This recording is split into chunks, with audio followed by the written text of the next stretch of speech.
Hello friends, welcome back to Aangla Samhita YouTube channel. ఈ వీడియోలో మనం ఎప్పట్లాగే కొన్ని తెలుగు వాక్యాలని ఇంగ్లీష్లోకి ట్రాన్స్లేట్ చేయడం నేర్చుకుందాం. కాకపోతే ఇవి కాస్త క్లిష్టమైనటువంటి వాక్యాలు.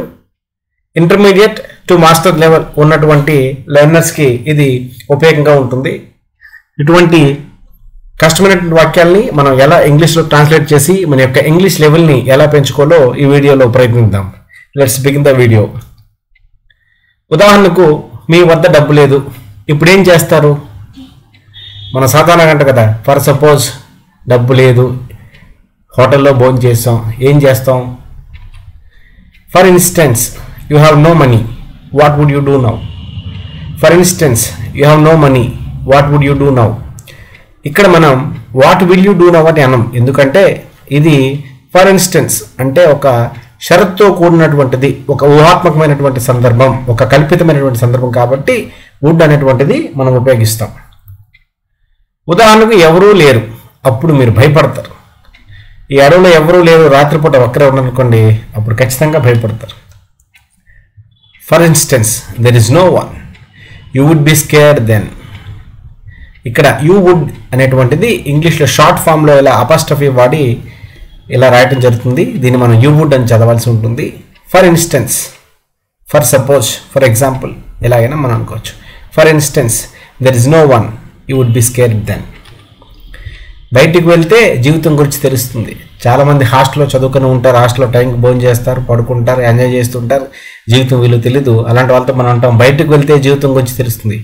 When you go out, you come to know about life. When you step out, you come to know about life. When you go out, you get to know about life. ఏదైనా మన comfort zone, బాగా అలవాటు పడిన ప్రదేశం కానీ, ఊరు కానీ, ఉద్యోగం కానీ మనకు సుఖంగా ఉంటుంది, కానీ అందులో పెద్ద సక్సెస్ ఉండదు. ఒకసారి మనం దాన్ని విడిచి, ఆ కంఫర్ట్ జోన్ విడిచి బయటికి వెళ్తే మనకి లైఫ్ యొక్క వాల్యూ తెలుస్తుంది. నేను ప్రతిరోజు రన్నింగ్కి వెళ్తాను, దానివల్ల నాకు మంచి స్టామినా వచ్చింది లేదా మంచి స్టామినా ఉంది. I go for running every day. As a corollary to that, I have good stamina. As a corollary అంటే తత్ఫలితంగా, తత్కారణంగా. I go for running every day. As a corollary to that, I have good stamina. దీన్నే మనం I go for running every day due to which I have good stamina. I go for running every day as a result I have good stamina. ఈ విధంగా as a corollary to that, due to which, as a result, ఇటువంటి ఫ్రేజెస్ని ఉపయోగించి ఈ వాక్యాన్ని మనం translate చేయొచ్చు. అతడు బాగా చదువుతాడు, అందుకు ప్రతిఫలంగా తొలి ప్రయత్నంలోనే పరీక్షలో ఉత్తీర్ణత సాధించాడు. He studies well. As a corollary to that, he passed the examination in first attempt. He studies well due to which he passed the exam in first attempt. He studies well. As a result, he passed the exam in first attempt. Almost ఇందాకటి sentence లాగే as a corollary, due to which and as a result, ఈ ఫ్రేజెస్ని వాడి మనం ఈ సెంటెన్స్ని complete చేయడం జరిగింది. మీరు కూడా వీలుంటే యాజ్ ఏ కరోలరీ లేదా due to which, as a result అనేటువంటి ఈ కనెక్టర్ని వాడి సెంటెన్స్ తయారు చేయడానికి ప్రయత్నించండి. అలా రాసిన సెంటెన్స్ కామెంట్ బాక్స్లో ఒకటి రాయండి. ఈ వీల్నామా ప్రకారం ఈ పూర్వీకుల ఆస్తిపై మీకు చట్టపరమైన హక్కులు ఉన్నాయి.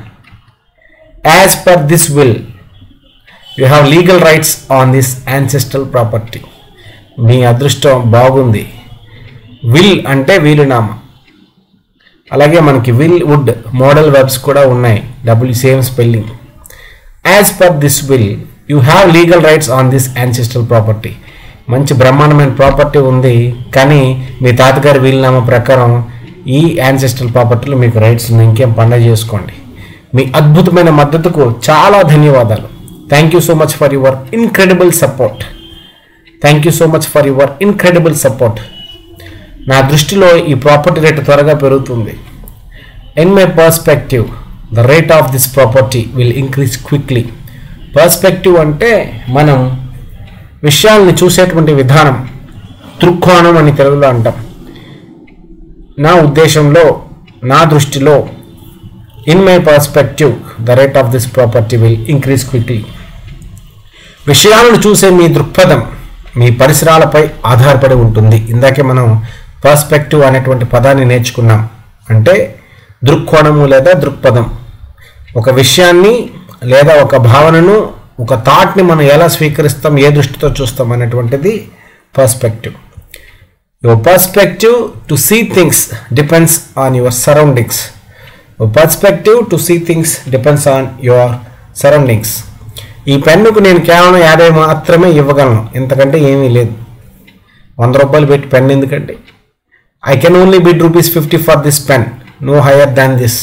బేరాలు ఆడే చోట మనం ఇలా చెప్పొచ్చు. సమ్మెకు పిలుపునివ్వడం ద్వారా కంపెనీ నిర్ణయానికి ప్రతీకారం తీర్చుకుంటామని యూనియన్ హెచ్చరించింది. కంపెనీ నిర్ణయం ఎంప్లాయీస్కి నచ్చలేదు, అందువలన సమ్మెకు పిలుపుని ఇవ్వటం ద్వారా వారు ప్రతీకారం తీర్చుకుంటామని హెచ్చరించడం జరిగింది. The union threatened to retaliate the company's decision by calling a strike.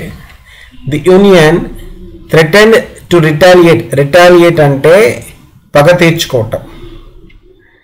The union threatened to retaliate. Threatened అంటే భయపెట్టడం, ఒక చేతావని, ఒక వార్నింగ్ ఇవ్వటం. The union threatened to retaliate the company's decision by calling a strike. సమ్మెకు పిలుపునివ్వడం, calling a strike. Match fixing నేపథ్యంలో ఓ కమిటీని ఏర్పాటు చేశారు. A committee was formed in the wake of the match fixing. A committee was formed in the wake of the match fixing. కార్మికుల సంక్షేమం దృష్ట్యా ప్రధాని ఈ నిర్ణయం తీసుకున్నారు. కార్మికుల సంక్షేమం దృష్ట్యా ప్రధాని ఈ నిర్ణయం తీసుకున్నారు. The PM made this decision in the wake of workers welfare. Already మనం ఇన్ ది వేక్ ఆఫ్ అనేటువంటి ఫ్రేజ్ని వాడడం నేర్చుకున్నాం. The PM made this decision in the wake of workers welfare. పేదరికాన్ని నిర్మూలించాలన్నదే ఆయన ఆశయం. ప్రధానమంత్రి ఆశయం పేదరికాన్ని నిర్మూలించటం. His ambition is to eradicate poverty. His ambition is to eradicate poverty. గరీబీ హటావో. ఇరాడికేట్ అంటే తొలగించడం, నిర్మూలించటం. ఒక నిపుణుడు మాత్రమే మీ ప్రతిభను అంచనా వేయగలడు. మీరు అద్భుతంగా బొమ్మలు వేస్తున్నారు, పెయింటింగ్ వేస్తున్నారు, మాలాంటి సాధారణమైన వ్యక్తులకి మీ యొక్క ప్రతిభ తెలియదు, దాన్ని మేము కొలవలేము. ఒక నిపుణుడు మాత్రమే మీ ప్రతిభను అంచనా వేయగలడు. Only an expert can assess your talent. Only an expert can assess your talent. Assess అంటే అంచనా వేయడం, లెక్క వేయడం. దీన్ని మనం అప్రైజ్ అని కానీ ఎవాల్యుయేట్ అని కానీ చెప్పొచ్చు. పరిశుభ్రంగా లేని ప్రదేశాల్లో నీరు తాగడం ఆరోగ్యానికి హానికరం. To drink water at non hygienic places is a health hazard. To drink water at unhygienic places is a health hazard. దీని మితిమీరిన వాడకం పర్యావరణానికి హానికరం. దీని ప్లాస్టిక్ అయి ఉండొచ్చు. ప్లాస్టిక్ మితిమీరిన వాడకం పర్యావరణానికి హానికరం. It's excessive use is an environmental hazard. It's excessive use is an environmental hazard. మీ పట్ల అతని భావాల యొక్క వాస్తవికతను మేము శంకించలేము. అతను మిమ్మల్ని చాలా ఆరాధిస్తున్నాడు.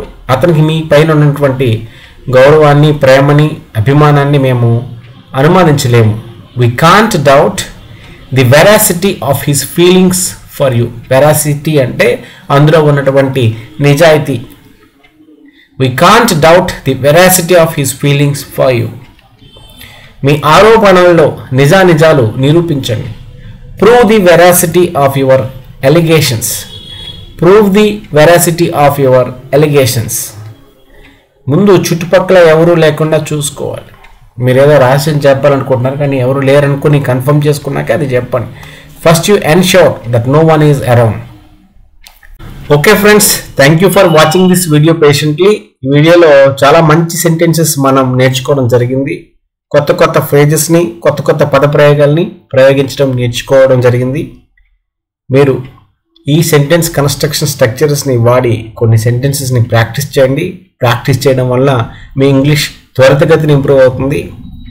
Please subscribe to Aangla Samhita YouTube channel and keep learning English. See you in the next video. Until then, have a nice time.